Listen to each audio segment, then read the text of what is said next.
पंजाब कांग्रेस के नेताओं ने किसानों के समर्थन में चंडीगढ़ के सेक्टर 3 स्थित बीजेपी दफ्तर के बाहर धरना प्रदर्शन किया, जिसके बाद कानून व्यवस्था के मद्देनजर पुलिस ने कांग्रेस प्रदेश अध्यक्ष राजा वड़िंग समेत कई कांग्रेसी नेताओं को हिरासत में ले लिया।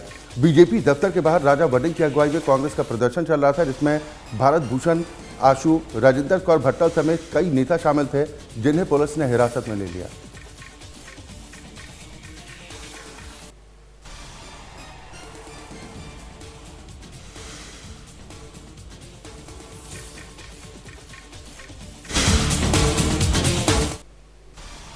संयुक्त किसान मोर्चा ने किसानों और संगठनों से भारत बंद का आह्वान कर बाजार और दुकानें बंद रखे। भारत बंद को देखते हुए प्रशासन की ओर से कड़ी सुरक्षा व्यवस्था की गई। अलग अलग राज्यों में पुलिस के साथ साथ अर्धसैनिक बलों की टुकड़ियों को तैनात किया गया।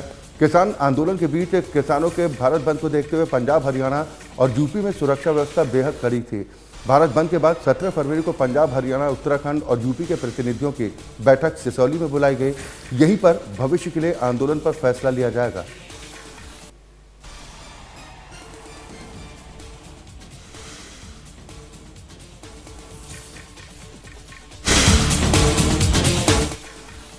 किसानों के भारत बंद के ऐलान के बाद आज कई जगहों पर बाजार और दुकानें बंद रही। यहां तक कि किसानों ने भी अपने काम से दूरी बनाए रखी। पंजाब के अलग अलग जिलों में श्री मुक्तसर साहिब, मोगा समेत कई जिलों में बाजार और दुकानें बंद रहीं। भारत बंद को देखते हुए पुलिस प्रशासन की ओर से भी कड़ी सुरक्षा व्यवस्था की गई।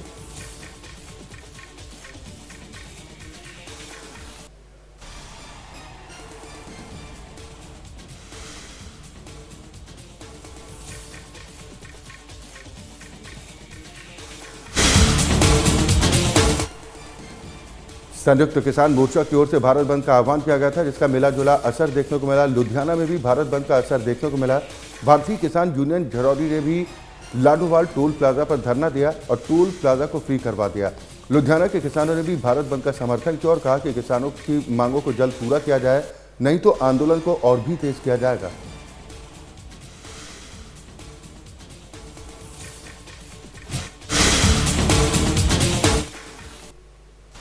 मारिसा में किसानों की ओर से भारत बंद के दौरान धरना प्रदर्शन किया गया। किसानों के भारत बंद से शहर में कई जगहों पर जाम के हालात बन गए, जिसके चलते लोगों को काफी परेशानियों का सामना करना पड़ा। व्यापारियों और दुकानदारों ने दुकानों को बंद रखकर इस बंद का समर्थन किया।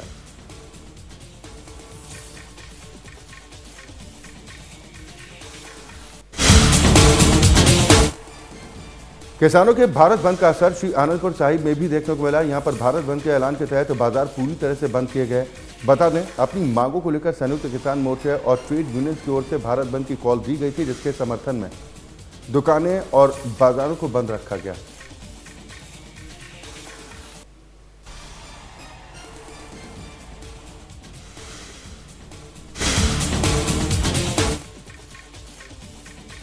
किसानों के भारत बंद का असर फिरोजपुर में भी देखने को मिला। भारत बंद आह्वान के चलते फिरोजपुर में सरकारी और निजी बसें सड़कों से नदारद रहीं। भारत बंद के चलते पुलिस प्रशासन की ओर से भी विशेष तैयारियां की गई थी और सुरक्षा के कड़े बंदोबस्त देखने को मिले। बंद के दौरान सड़कों पर आवाजाही की संख्या भी काफी कम रही, साथ ही बाजार और दुकानें भी बंद रहीं।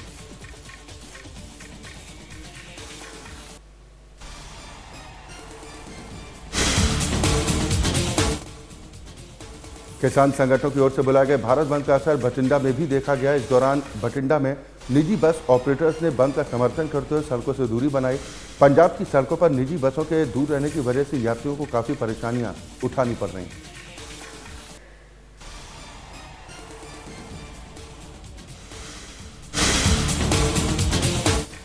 चंडीगढ़ में केंद्रीय मंत्रियों और किसान नेताओं के बीच गुरुवार को ही बैठक बेनतीजा रही। करीब 5 घंटे तक चली तीसरे दौर की बैठक में केंद्रीय कृषि मंत्री अर्जुन मुंडा, केंद्रीय मंत्री पीयूष गोयल, पंजाब के मुख्यमंत्री भगवंत सिंह मान समेत अलग अलग किसान संगठनों के नेता शामिल हुए।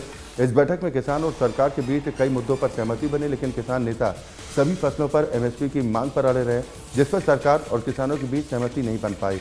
और अब फिर से 18 फरवरी को सरकार और किसानों के बीच अगले दौर की वार्ता होगी। बैठक के बाद केंद्रीय मंत्री अर्जुन मुंडा ने कहा कि किसानों के साथ तीसरे दौर की वार्ता अच्छे माहौल में हुई है और कई मुद्दों पर सरकार और किसानों के बीच में सहमति भी बनी है, लेकिन कुछ विषय हैं जिनको लेकर रविवार 18 फरवरी को एक बार फिर से वार्ता होगी और उम्मीद है कि बातचीत के जरिए समाधान होगा।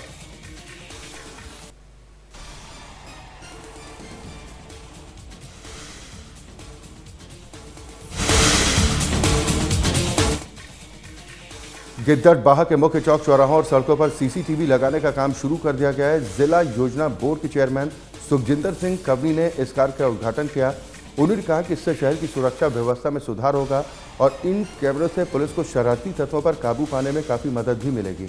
उन्होंने कहा कि शहर के सभी मुख्य चौराहों और सड़कों पर 32 कैमरे लगाए गए हैं, जिससे शहर की सुरक्षा में काफ़ी सहयोग मिलेगा और भविष्य में ज़रूरत पड़ी तो और भी कैमरे लगाए जाएंगे।